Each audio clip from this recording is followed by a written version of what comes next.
नमस्कार, मी शिल्पास किचनमध्ये तुमचं मनापासून स्वागत आहे. तुम्ही बघू शकता, तुम्हाला व्हिडिओमध्ये दिसत आहे. हे आहे कांदा. याला 3 कांदे घेतलेले आहे आणि याला छान भाजलं होतं.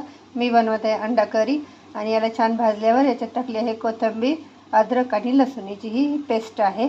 इथे ठेवलेली आहे कढाई आणि तुम्ही बघू शकता इथे आपले अंडे हे उकडत आहेत. मी करत आहे 2 अंड्याची करी.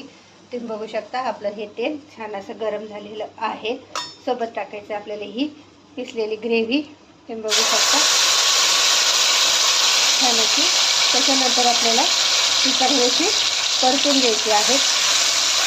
बघू शकता सोबतच टाकायचे आपल्याला लाल मिरची पावडर. लाल मिरची पावडर तुमच्या हिशोबाने कमी जास्त करू शकता. मी इथे टाकत आहे 2 चमचे. सोबत टाकायचे आपल्याला हे छोटासा चमचा एक खाण्यावाल्याचं छान याला हळद पावडर.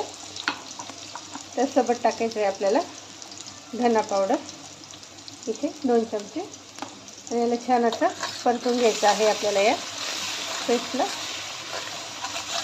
अशा पद्धतीने भाजी तुम्ही नक्की करून बघा अंड्याची. खूप छान आणि खूप टेस्टी लागते. कांदे पण जास्त आपल्याला काळे नाही करायचे, थोडे मीडियमच भाजायचे आहे. हे 3 कांदे होते त्याची पेस्ट आहे. 2 अंड्यासाठी ही 3 कांदे भरपूर आहे. तुमचे जर अंडे जास्त असतील तर तुम्ही 2-3 कांदे जास्त घेऊ शकता. बघू शकता आपला मसाला छान असं तेल सुटलेलं आहे. सोबत टाकायचं आहे आपल्याला मीठ पण तुमच्या हिशोबाने कमी जास्त करू शकता. तुम्ही बघू शकता आता आपल्याला टाकायचं आहे याच्यात कांदा लसूण मसाला. मी इथे हा बघू शकता अंबारी कांदा लसूण मसाला घेतलेला आहे. हा मी टाकणार आहे. हा साधारणपणे 1 चमचा आहे. याने कलर आणि तरी खूप छान येते. तुम्ही बघू शकता सुंदर असं याला टाकलेलं आहे. आपल्या भाजीला छान असं तेल पण सुटलेलं आहे. तुम्ही बघू शकता आपल्या भाजीला किती सुंदर कलर आलेला आहे. आता आपण टाकणार आहोत त्याच्यात छान असे आपले हे 2 अंडे आणि याला सोबतच टाकायचं आपल्याला थोडंसं पाणी पण तुमच्या हिशोबाने. तुमचे अंडे जेवढे असेल तेवढं पाणी टाकू शकता. इथे पण एवढं टाकलेलं आहे. अंडा मसाला आपला हे छान असं तयार आहे. तुम्ही बघू शकता याला आता आपण छान अशी उकळी येऊन देणार आहोत.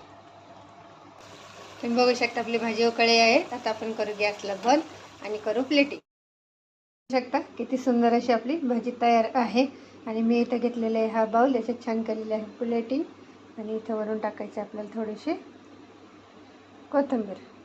तर तुम्ही मला सांगू शकता तुम्हाला अशा पद्धतीने केलेली भाजी माझी कशी वाटली. नक्की मला कमेंट करून सांगा. शेअर करा, सबस्क्राईब करा, शिल्पास किचन लाईक करा.